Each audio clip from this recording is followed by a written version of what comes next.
Welcome guys to the tutorial info channel. In front of me is Realme GT7 Pro, and in this video I am going to show you how to edit photos in a gallery app on this device. Alright, so to do this, first we have to open our gallery app, and then we have to choose the photo that we want to edit, for example this one. Now we have to click on this icon at the bottom, edit, where as you can see we have so many options to choose from. We have here AI editor, crop option, where we can also rotate the photo.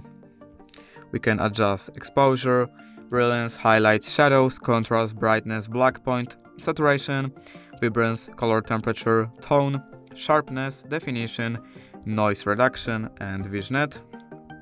We can put on some filters.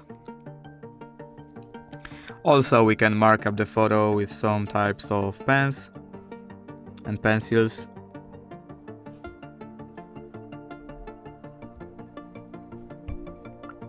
We can write something on the photo, put on watermark, we can pixelate the photo, we can retouch and add some stickers.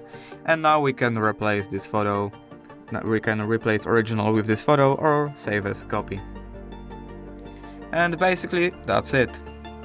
If you did enjoy this video, leave a like and subscribe. Thank you guys for watching. Bye!